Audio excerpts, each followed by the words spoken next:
चांद्रायण व्रताबद्दल कोणी कोणी ऐकलंय बरं? चांद्रायण व्रत एक असं व्रत आहे ज्याचं वर्णन पद्मपुराणामध्ये, गरुड पुराणामध्ये लिहिलेलं आहे. आणि त्याचा एक श्लोक आहे, पलांडू लसुनम शीघ्रम अलांबो गृंजनम फलम भुक्त यो वै नरो ब्राह्मणम व्रतम चांद्रायणम चरेत. म्हणजे कांदा, लसूण, शेवगा, आले, काकडी आणि मांस असे पदार्थ जे व्यक्ती खातात त्यांना चांद्रायण व्रत करावं लागतं. म्हणजे चंद्राच्या कलेप्रमाणे अन्न हळूहळू कमी करत जाणं आणि त्याच्यानंतर पुन्हा एक कला पूर्ण झाल्यावर म्हणजे अमावस्या किंवा पौर्णिमा पूर्ण झाल्यावर हळूहळू अन्न वाढवत जाणं.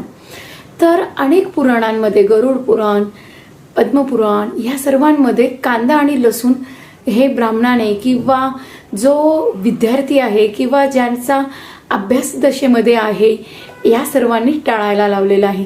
तर आयुर्वेद काय सांगतं? वातहर, वृष्य, बल्य असा ताकद देणारे कांदा आणि लसूण आहे.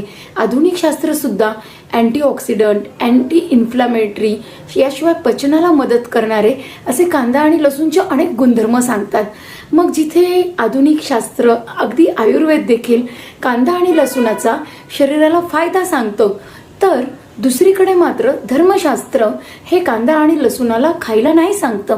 अनेक वेगवेगळ्या धर्मांमध्ये जसं जैनांमध्ये देखील कांदा आणि लसूण पूर्णतः वर्ज्य सांगितलंय. तर हे थोडं विरोधाभासिक वाटतं, हो ना?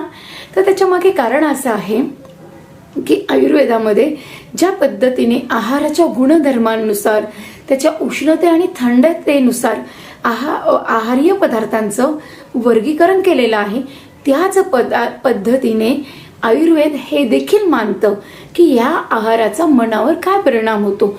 त्यानुसार सात्विक, राजसिक, तामसिक अशा पद्धतीने देखील वर्णन केलेलं आहे. तर राजसिक आणि तामसिक आहारांमध्ये पलांडू आणि रसोनम म्हणजे कांदा आणि लसूण याचा समावेश होतो. जिथे लढाई करायची आहे, जिथे दिवसभर ऊर्जा आवश्यक आहे, जिथे शरीराचं फार पटापट डिहायड्रेशन होतं, अशा सगळ्या ठिकाणी राजसिक आणि तामसिक भाव आवश्यक असतो. परंतु जिथे सात्विक गुणधर्म आवश्यक आहे अशा ठिकाणी मात्र सात्विक आहार आवश्यक असतो. अशा वेळेस कांदा आणि लसूण टाळायला लावतात. आणि श्रावणामध्ये आपण जसं जाणून घेतलं की पचनशक्ती कमी असते, म्हणून देखील कांदा लसूण जास्त प्रमाणात खाल्ल्यावर काही व्यक्तींना ॲसिडिटी किंवा गॅसेस होतात आणि त्याच्याद्वारे आळशीपणा होणं किंवा मन उदास होणं असे तामसिक भाव वाढतात.